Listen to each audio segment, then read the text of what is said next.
Selamat pagi adik-adik. Pagi Kak. Selamat hari Minggu. Nah, Kak Koko gimana kabarnya hari ini?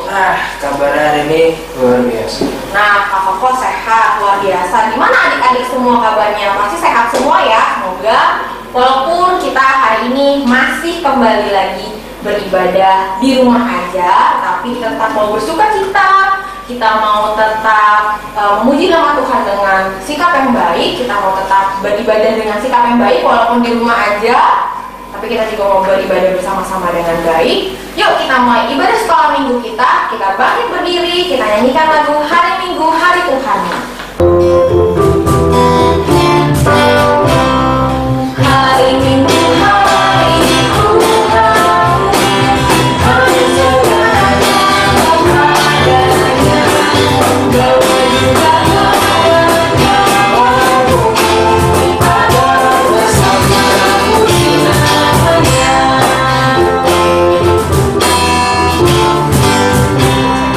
Hari Minggu, hari Tuhanmu, bersaudara kepadanya, bawa juga kawan-kawanmu, pada bersama puji namanya. Yuk adik-adik, kita sekarang bersatu dalam doa. Tuhan Yesus yang baik, sebentar lagi kami akan memulai sekolah minggu. Berkati selama ini sekolah minggu, kami dapat mendengarkan firman-Mu dengan baik. Terima kasih Tuhan Yesus. Haleluya, amin. Nah, Kak Koko, walaupun sekolah minggunya kan di rumah ya. Kak Koko juga kalau ibadah di rumah nggak? Apa jangan-jangan nggak ibadah? Ibadah dong. Oh, ibadah. Nah, sama, kita semua beribadah walaupun di rumah aja, tapi sebagai anak sekolah minggu, kita mau tetap mengikrarkan janji kita sebagai anak-anak sekolah. Betul sekali. Kita biasanya kalau mengikrarkan janji kita sebagai anak sekolah minggu, ya nggak apa sih Kak Koko? Aku anak sekolah minggu. Oke, yuk. Masih tetap berdiri, kita menyanyikan lagu Aku Anak Sekolah Minggu.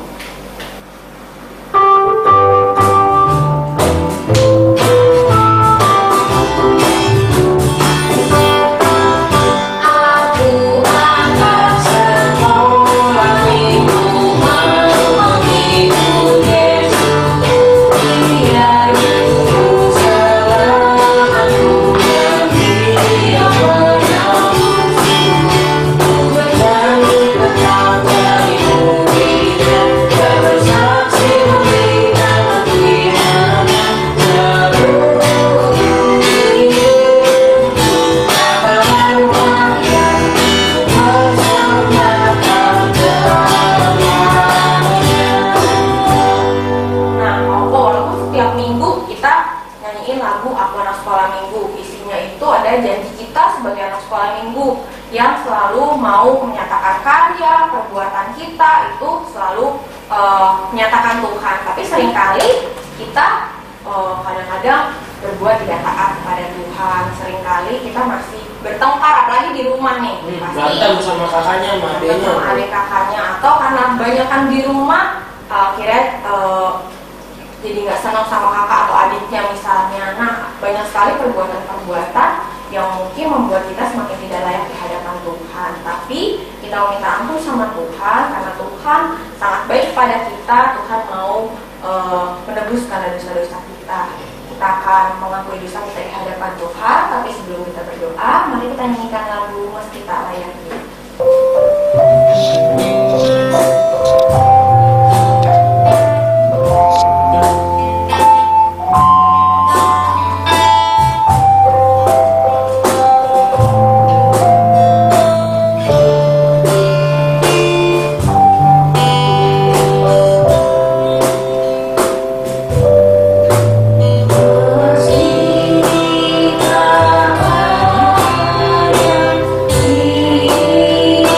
hidup,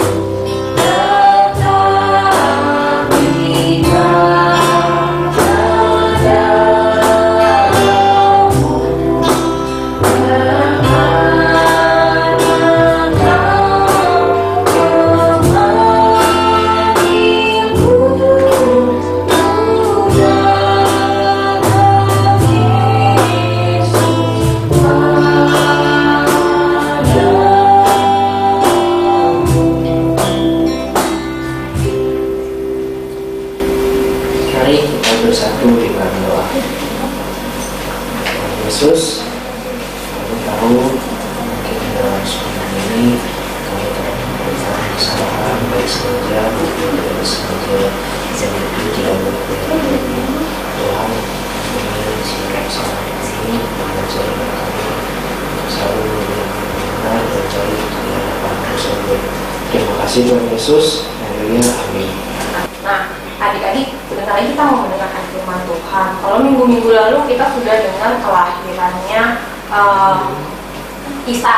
Nah, minggu ini masih tentang kelahiran seorang bayi. Tapi kita bayi siapa yang akan kita dengarkan ceritanya hari ini? Nah, sebelum kita mendengarkan cerita hari ini, yuk kita nyanyikan lagu Tuhanlah penolong. Karena apa? Karena dalam cerita hari ini Tuhan itu menolong dan menyertai bayi ini agar dia bisa selamat. Karena Tuhan pasti akan menolong kita semua. Yuk sebelum kita dengerin ceritanya, mari kita nyanyikan lagu Tuhanlah penolong.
Selamat pagi adik-adik. Sekarang kita akan membaca Alkitab dari Keluaran 2 ayat 1 sampai 10. Seorang laki-laki dari keluarga Lewi kawin dengan seorang perempuan Lewi, lalu mengandunglah ia dan melahirkan seorang anak laki-laki. Ketika dilihatnya bahwa anak itu cantik, disembunyikannya 3 bulan lamanya. Tetapi ia tidak dapat menyembunyikannya lebih lama lagi, sebab itu diambilnya sebuah peti pandan, dipakalnya dengan gala-gala dan ter, diletakkannya bayi itu di dalamnya, dan ditaruhnya peti itu di tengah-tengah Teberau di tepi sungai Nil. Kakaknya perempuan berdiri di tempatnya agak jauh untuk melihat apakah yang akan terjadi dengan dia.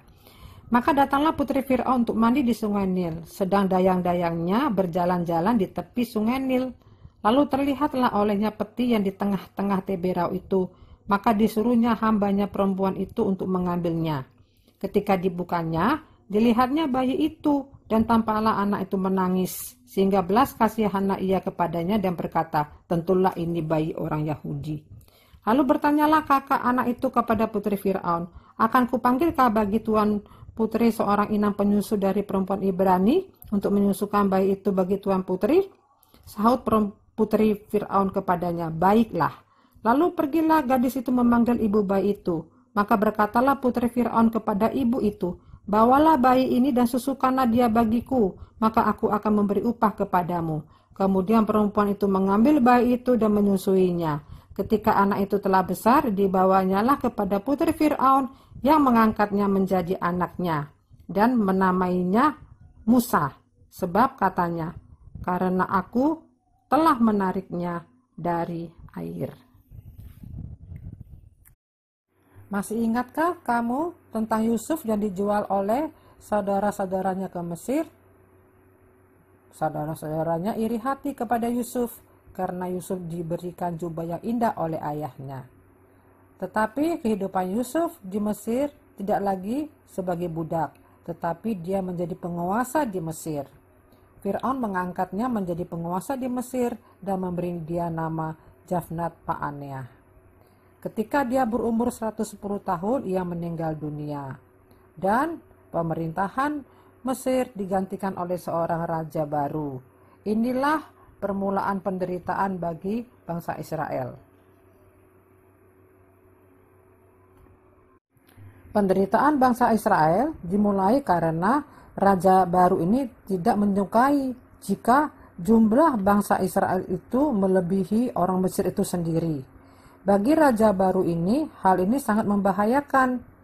Raja ini tidak mau bangsa Israel lebih bertambah banyak lagi.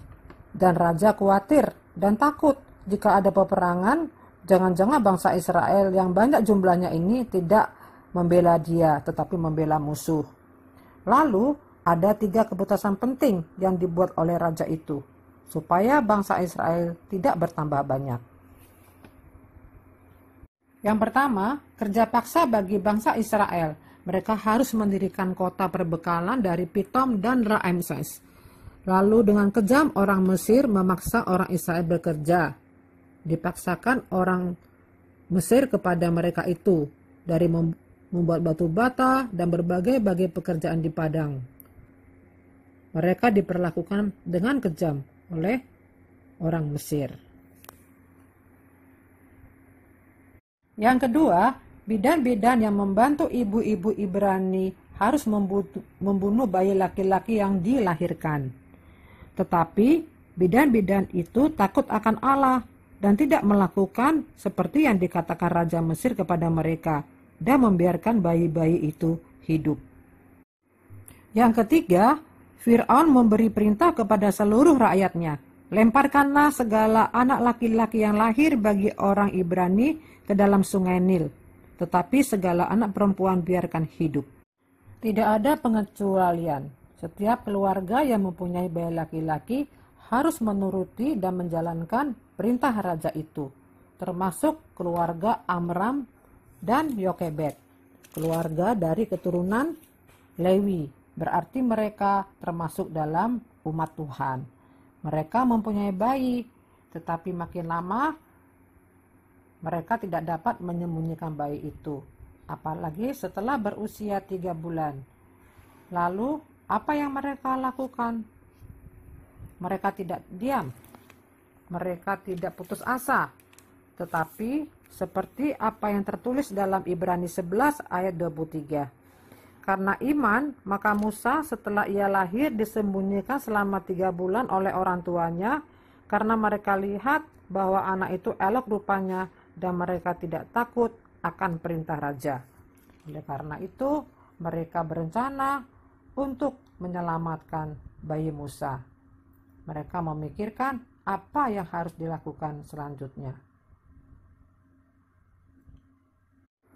Rencana selanjutnya, bayi ini akan ditaruh di dalam sebuah keranjang dan akan ditaruh di tengah-tengah teberau di tepi sungai Nil. Dibuat keranjang yang sudah dirancang aman untuk bayi, aman untuk dihanyutkan di tepi sungai Nil. Dalam bacaan Alkitab hari ini ayat yang ketiga, itu adalah sebuah peti pandan, dipakaikan dengan gala-gala dan ter. Lalu bayi itu akan ditaruh di dalamnya dan ditaruh di tengah-tengah teberau di tepi sungai Nil. Ternyata keranjang yang dihanyutkan itu hampir memasuki halaman di mana putri Raja Fir'aun akan mandi. Putri Raja itu melihat di tengah-tengah teberau. Teberau ini seperti rumput tinggi yang tumbuh di rawa-rawa. Jadi ada di antara teberau itu. Lalu cepat-cepat putri Raja ini menyuruh pelayannya mengambil keranjang itu, lalu membawanya ke hadapannya. Lalu keranjang segera dibuka, ternyata ada bayi di dalamnya dan bayi itu menangis. Timbullah belas kasihan putri raja ini kepada bayi tersebut dan berkata, tentulah ini bayi orang Ibrani. Lalu Kak Miriam segera menghampiri putri raja dan menawarkan pengasuh bagi bayi itu. Lalu putri itu setuju dan akan memberi upah dan berpesan untuk mengurusnya. Ketika anak itu telah besar, dibawalah bayi itu kepada putri Fir'aun dan diangkat menjadi anak dan diberi nama Musa. Demikianlah cara menyelamatkan Musa dari perintah Fir'aun untuk melenyapkan setiap bayi laki-laki. iman dari keluarga Musa, iman dari Ibu Yokebed yang membuatkan keranjang, juga perjuangan kakaknya untuk menjaga adiknya dari jauh, dan juga rasa belas kasih yang ada di hati Putri Firaun. Semua dipakai Tuhan untuk menyelamatkan bayi Musa. Lalu bagaimana dengan kita jika menghadapi kesulitan, kesusahan, kesedihan, putus asa, merasa tidak punya harapan? Mungkin kita mengalami kesulitan ketika belajar mandiri seperti sekarang ini. Apa yang harus kita lakukan? Bagaimana bisa keluar dari kesulitan tersebut? Mungkin juga mengalami putus asa karena tugas-tugasnya sulit, sehingga banyak tugas-tugas yang menumpuk yang belum dapat diselesaikan pada waktunya. Atau saat ini kalian juga mengalami kesulitan yang lain, kesukaran yang lain yang tidak dapat disebutkan satu persatu. Peristiwa dalam Alkitab hari ini mengajak kita untuk satu, tidak mudah menyerah jika menghadapi kesulitan, kesusahan, dan penderitaan. Tadi, keluarga Musa, ibu Musa, dengan iman melakukan cara-cara yang mereka punya. Kak Miriam berjuang dan putri Firaun dengan belas kasihnya. Yang kedua, menemukan jalan keluar dengan berharap pertolongan Tuhan. Kita harus berpikir, berjuang untuk menemukan jalan keluar dari kesulitan kita, dari keputusasaan kita. Yang ketiga, pengharapan kepada Tuhan tidak pernah mengecewakan karena Tuhan sudah berfirman, bersukacitalah dalam pengharapan, sabarlah dalam kesesakan, dan bertekunlah dalam doa. Roma 12 ayat 12. Marilah kita berjuang karena Tuhan akan menolong dan selalu menyertai kita.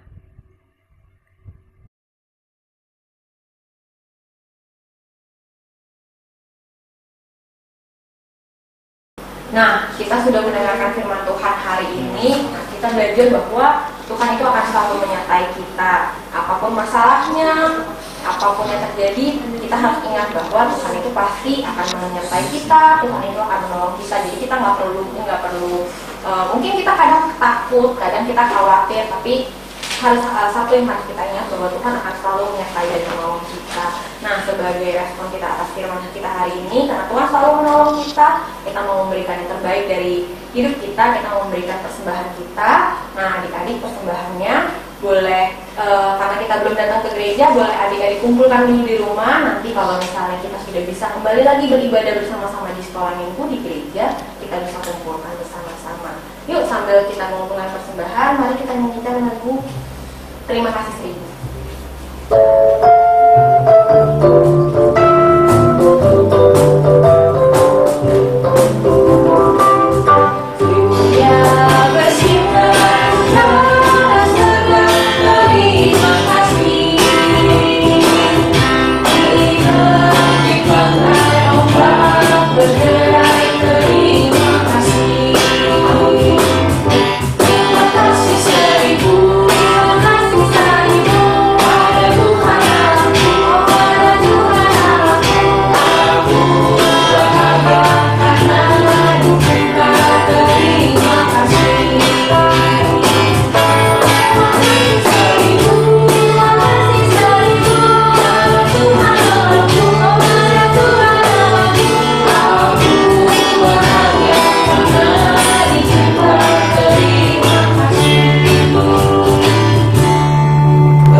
Di dalam doa.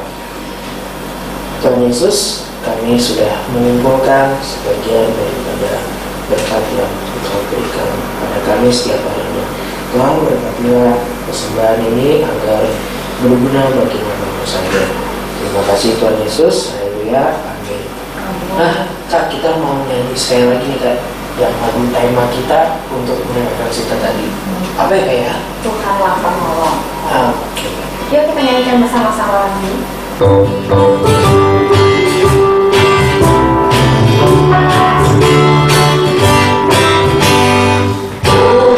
penolong.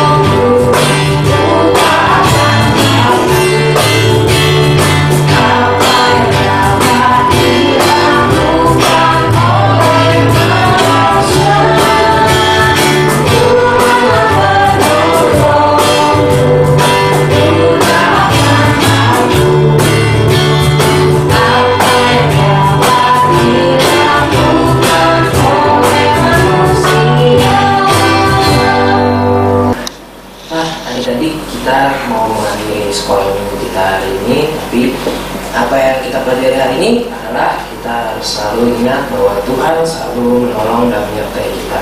Yuk kita menutup ibadah kita hari ini menyanyikan lagu "Oh Berkati Kami", lalu dilanjutkan dengan berdoa. Bapak terima kasih dan masih dalam sikap berdoa.